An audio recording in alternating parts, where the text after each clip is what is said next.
وعلى آله وصحبه أجمعين أما بعد أعوذ بالله من الشيطان الرجيم بسم الله الرحمن الرحيم نون والقلم وما يسطرون صدق الله مولانا العظيم وصدق رسوله النبي الكريم ونحن على ذلك لمن الشاهدين والشاكرين والحمد لله رب العالمين إن الله وملائكته يصلون على النبي يا أيها الذين آمنوا صلوا عليه وسلموا تسليما اللهم صل على سيدنا شفيعنا مولانا محمد وعلى آله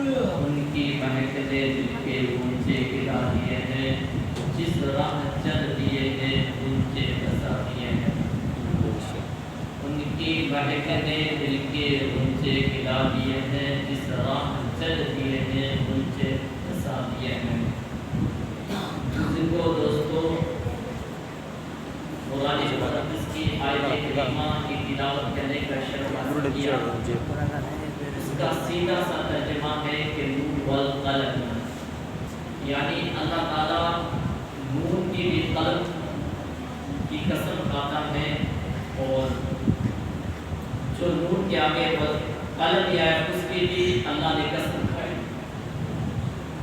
اب اللہ تعالیٰ نے قسم کیوں کھائی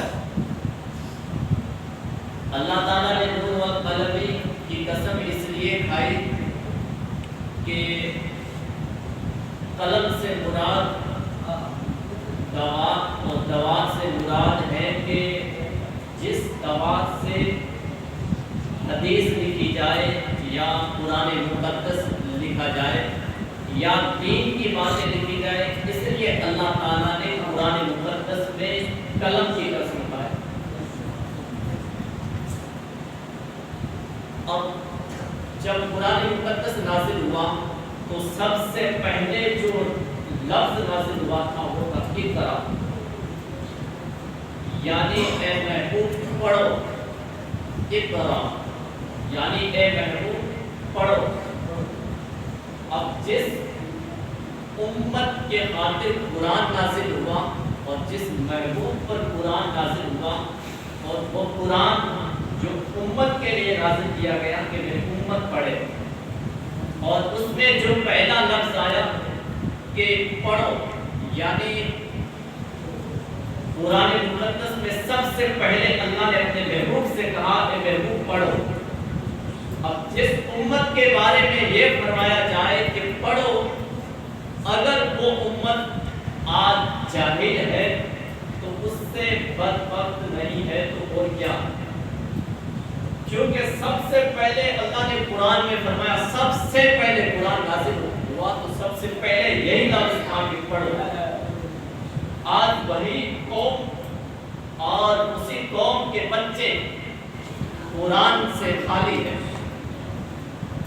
علم سے خالی ہیں وہ قلم جس کی قسم رب فرمائے وہ دوات جس کی قسم رب فرمائے کہ مجھے دوات اور قلم کی قسم ہے آج جس بچے کے جیب کے اندر یا جس بچے کے ہاتھ میں قلم ہونا چاہیے تھا لیکن آج اسی بچے کے ہاتھ میں موبائل ہے جس بچے کے جیب میں قلم ہونا چاہیے تھا لیکن آج اسی بچے کے جیب میں موبائل ہے اور جس بچے کے منہ سے قرآن کی تلاوت آنی تھی آج اسی بچے کے منہ سے گانوں کی آواز آ رہی ہے اور جس بچے کی آنکھیں بنائی گئی تھی کہ دیکھ کر قرآن پڑھے اس بچے کے آج اس آنکھوں سے رات کے وقت موبائل پر گندی تصویریں اور گندی ویڈیو دیکھی جا رہی ہے ارے وہ پاؤں اس لیے بنایا گیا تھا پاؤں کہ چل کر دین کی باتیں سیکھے اور مسجد کی طرف جائے، آج وہی پاؤں رات کے 12 بجے نوجوان بچہ گھر سے نکلتا ہے۔ کس لیے گھر سے نکلتا ہے؟ ایک ناجائز کام کے لیے گھر سے نکلتا ہے۔ اس پاؤں کو رب نے بنایا تھا کہ نیکی کی طرف لگے، لیکن آج وہی پاؤں بے حیائی کی طرف جا رہا ہے۔ اللہ اکبر۔ پیارے آقا صلی اللہ تعالی علیہ وسلم کے پیارے دیوانوں، یہ کیوں ہو رہا ہے؟ وجہ یہی ہے کہ انہوں نے قرآن کو نہ سمجھا، نہ قرآن کی تلاوت کی۔ اور جو بچہ قرآن کو سمجھ لیتا اور قرآن کی تلاوت کر لیتا اور قرآن کا جو قانون ہے اس کو سمجھ لیتا، تو ہمارا بچہ کسی غیر کی طرف نظر اٹھا کر نہیں دیکھتا۔ اور سب سے پہلے بچوں کی تربیت سکول اور مدرسہ اور کالج نہیں ہے، سب سے پہلے جو بچے کی تربیت سکول اور کالج اور مدرسہ ہے وہ سب سے پہلے ماں کی گود ہے۔ اگر ماں کی گود کے اندر بچہ رہ کر اگر اچھا طریقہ سیکھ سکتا ہے تو سیکھ سکتا ہے، اگر ماں کی گود سے نکل گیا تو اس کے بعد ہمارا بچہ اچھا کام نہیں سیکھ سکتا ہے۔ کیونکہ سب سے پہلے جو درسگاہ، جو مدرسہ ہے، جو استاد ہے، وہ ماں کی گود ہے۔ ماں کی گود، اسے ماں کی گود میں رہ کر پیغمبر اور اللہ کے نبی بنے تھے۔ اسی ماں کی گود میں رہ کر ہمارے نبی دو جہاں کے سردار بنے تھے۔ اسی گود میں رہ کر کتب اور غوث پیدا ہوئے، اور اسی گود سے خواجہ غریب نواز جیسے ولی پیدا ہوئے، اور اسی گود سے خواجہ بختیار کاکی پیدا ہوئے۔ اب بتاؤ، اگر گود اچھی نہ ہو تو اس کا بچہ غوث اور کتب کہاں سے بن سکتا ہے؟ حضرت خواجہ بختیار کاکی کی 4 سال کی عمر تھی۔ 4 سال کی عمر ہوئی تو بسم اللہ الرحمن الرحیم یعنی بسم اللہ پڑھنا شروع کروانے، قرآن مقدس شروع کروانے کے لیے محفل رکھی گئی۔ غریب نواز ہند کے راجہ میں تشریف فرما ہے کہ آج خواجہ بختیار کاکی کو قرآن شروع کروانا ہے۔ ایک سے آواز آتی ہے، خواجہ خواجہ بختیار کاکی کو قرآن مقدس پڑھانے شروع کروانے کے لیے صوفی امین الدین قاضی نگول سے آ رہے ہیں، انتظار کرو۔ انتظار کیا گیا۔ صوفی امین الدین قاضی نگول سے جب انویر مقدس پہنچتے ہیں تو محفل بھری ہوئی تھی، بڑے بڑے کتب، بڑے بڑے اللہ کے ولی تشریف فرما تھے۔ حضرت خواجہ صوفی امین الدین نے کہا، بیٹے بختیار کاکی صاحب رکھے سے کہا، بیٹے پڑھو اعوذ باللہ من الشیطان الرجیم۔ حضرت خواجہ بختیار کاکی نے اعوذ باللہ سے شروع کیا اور 15 پارے زبانی سنا ڈالا۔ ایک ہی بیٹھے کے اندر 15 پارے زبانی سنا ڈالے۔ حضرت خواجہ صوفی امین الدین قاضی دیکھ کر حیران ہو گئے۔ کہا، بیٹے یہ 15 پارے کہاں سے یاد کر لیے ہیں؟ اس وقت حضرت خواجہ بختیار کاکی نے کہا، حضور یہ 15 پارے میں اس وقت یاد کر لیے تھے جب ماں کے پیٹ کے اندر تھا، چونکہ میری ماں 15 پاروں کی حافظہ ہے اور میری ماں قرآن کی تلاوت کرنے سے پہلے گھر کا کام کاج نہیں کرتی تھی، پہلے سب سے اٹھ کر قرآن کی تلاوت کرتی تھی۔ میں پیٹ کے اندر رہ کر 15 پارے زبانی یاد کر لیا۔ جب تک ہماری مائیں قرآن کی قاریہ اور قرآن کی حافظہ تھے تو ان کی گود میں بچہ پیدا ہونے والا کوئی شرابی اور نادان نہیں ہوتا تھا۔ ان کی گود میں بچہ پیدا ہونے والا نافرمان نہیں ہوتا تھا، بلکہ ان کی گود میں بچہ پیدا ہونے والا خواجہ بختیار کاکی پیدا ہوتا تھا۔ اور یہ بھی واقعہ آپ نے سنا ہے کہ حضور غوث پاک رضی اللہ تعالیٰ عنہ جب قرآن مقدس شروع کیا تو 18 پارے زبانی سنا ڈالے.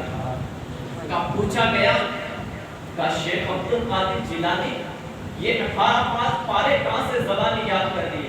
کہا میری ماں اپنی ماں کے پیٹ کے اندر تھا اور میری ماں قرآن کی تلاوت کرتے تھے، اس تلاوت کو سن کر میں نے یہ قرآن مقدس حفظ کر ڈالا. خواجہ بختیار کاکی جو قرآن شروع کروانے والے تھے استاد، جو حضرت صوفی حمید الدین قاضی، وہ حضرت خواجہ بختیار کاکی کے مرید بنے. اب دیکھو مرتبہ دیکھو، خواجہ صوفی حمید الدین نگوری قرآن مقدس حضرت خواجہ بختیار کاکی کو شروع کرواتے ہیں، لیکن مرید بھی ان کے بنتے ہیں اور ایسے مرید بنے کہ آج بھی خواجہ بختیار کاکی کے قدموں کے پاس حضرت صوفی حمید الدین قاضی کی مزار مقدس ہے. ذرا غور کیجیے مسلمانوں، کیا یہ تربیت اپنی اولاد کو دینا صرف مدرسوں کا کام ہے؟ یہ اپنی اولاد کو تربیت اور قرآن کی تعلیم سکھانا صرف مولویوں کا کام ہے؟ تمہارا کام نہیں ہے. اپنی گود میں بچہ پیدا ہونے والا سب سے پہلے اس کو دین کی تعلیم سکھاؤ، کیونکہ اگر تمہارا بچے کے پاس دین کی تعلیم نہیں ہوگی، بڑا ہو کر وہ بچہ بڑا ہو کر ایک دن تمہاری بےعزتی کرائے گا. یاد رکھنا میری بات، ایک دن آپ کی نظریں نیچے جھکے گی، کیونکہ آج دیکھا جاتا ہے کہ دنیاوی تعلیم پر گھمنڈ کرنے والے اور لاکھوں ہزاروں روپے خرچ کرنے والے، کالج کے اندر بڑی بڑی تعلیم ڈگریاں حاصل کرنے والے، نوکری کی چکر میں زندگی کو برباد کرنے والے، لیکن وقت ایسا آتا ہے کہ وہی بیٹا اپنے باپ کی نگاہوں کو جھکا دیتا ہے.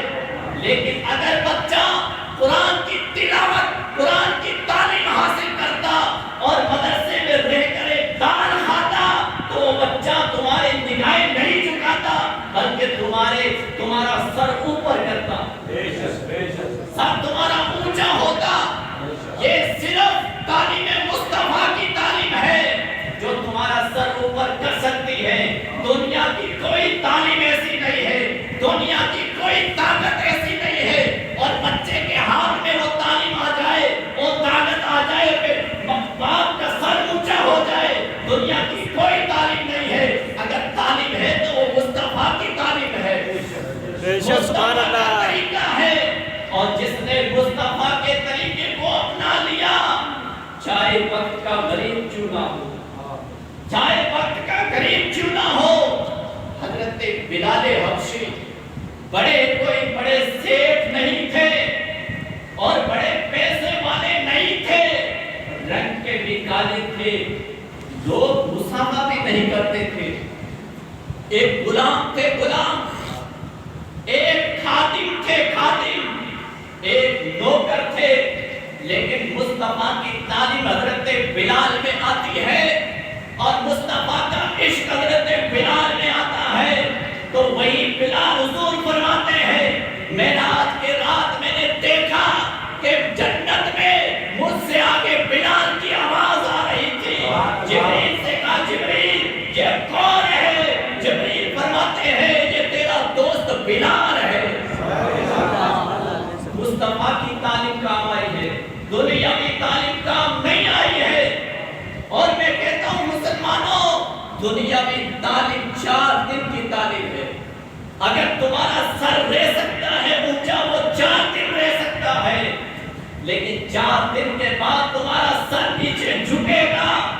لیکن مصطفیٰ کی تعلیم ایسی تعلیم ہے جب قبر کے اندر بھی جاؤ گے تو فرشتے کہیں گے اس کو چھوڑ دے، ان کی اولاد حافظ قرآن ہے، ان کی اولاد تلاوت کرنے والی ہے، اس لیے غیب سے آواز آئے گی میرے فرشتوں اس کو چھوڑ دو، میں نے بخش دیا ہے، میں نے بخش دیا ہے، میں نے بخش دیا ہے.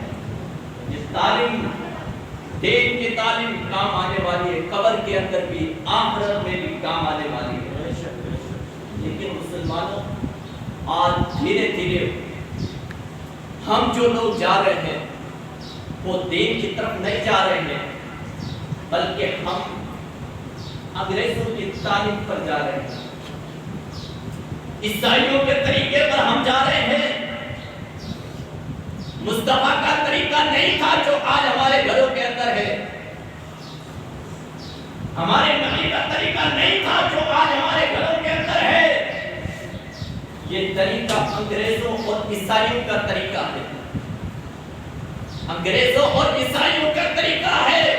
کبھی آپ نے دیکھا ہوگا کہ انگریز جب سفر کر رہے ہوتے ہیں تو بس کے اندر وہاں پتہ نہیں ہوتا ہے کہ ساتھ میں بیٹھنے والی بہن ہے یا ماں ہے یا عورت ہے. پتہ نہیں چلتا ہے.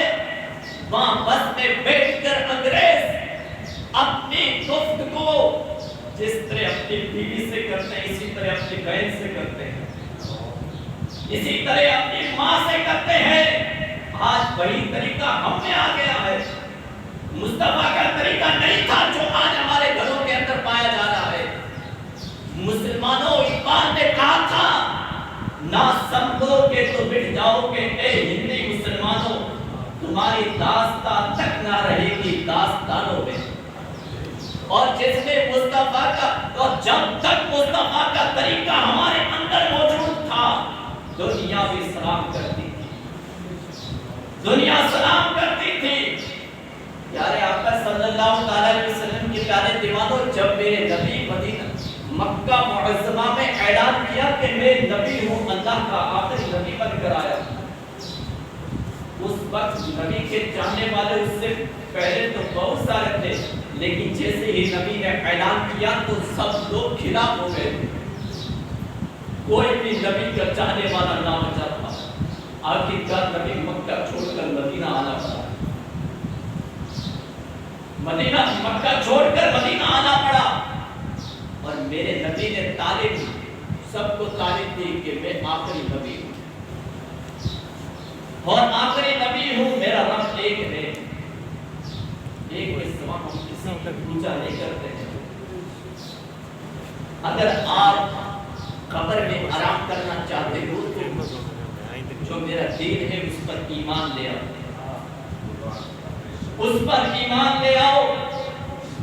اسی وقت بھی لوگوں نے بہت تکلیف پہنچائی تھی نبی کو, لیکن میرے نبی اکیلے ہیں. اور میرے نبی نے دین کی تعلیم ایسی تعلیم دی کہ آج چاروں طرف نظر اٹھا کر دین نظر آئے گا. اگر اس وقت اگر ہمارے نبی ہماری تربیت نہ فرماتے تو دین کہاں ہوتا. ارے نبی نے تو ایسی تعلیم دی تھی کہ امام حسین نے سب کچھ قربان کر دیا تھا. یہ صرف نبی کی تعلیم تھی. ایسی تعلیم نبی دے کر گئے کہ امام حسین نے دین کے خاطر سب کچھ قربان کر دیا تھا. اور ایسی تعلیم تھی کہ کربلا کی سرزمین پر جب سب سے پہلے جب کربلا کی سرزمین پر امام حسین کا قافلہ پہنچا تو امام حسین نے اپنے ساتھیوں سے کہا کہ ساتھیوں خیمہ لگاؤ. خیمہ لگایا گیا. خیمہ لگانے کے بعد میں کہا کہ چاروں طرف خندق کھودی جائے. خندق سمجھتے ہو, یعنی جیسے گھر بنایا گیا. گھر بنانے کے بعد میں مثال کے طور پر جھوپڑی بنائی گئی. جھوپڑی بنانے کے بعد میں کہا چاروں طرف کھڈا کھودو. اور امام علی مقام امام حسین یہ خندق کیوں کھدوائی تھی؟ امام حسین نے خندق اس لیے کھدوائی تھی کہ کوئی غیر میرے خیمے کے اندر نہ آ جائے. کوئی غیر میرے خیمے کے اندر نہ آ جائے. اور میری بیٹیاں وہ بیٹیاں ہیں کہ کسی غیر نے نہیں دیکھا ہے. خندق کھدانے کے بعد میں اسی خندق کے اندر وہاں آگ لگوائی گئی, لکڑیاں ڈال کے کہ گرم رہے, کوئی اندر سے پھول کرے, سیٹ نہ آ جائے. امام علی مقام نے تو اس وقت بھی نہیں چھوڑا تھا دین, جب چاروں طرف تلواریں ہو رہی. لیکن آج دیکھا جائے ہمارے گھر کے حالات, کیا تربیت بچوں کی ایسی ہوتی ہے؟ ماں بازار کے اندر گھوم رہی ہے, کپڑا یہاں تک ہے. ماں بازار کے اندر گھوم رہی ہے, کپڑا یہاں تک.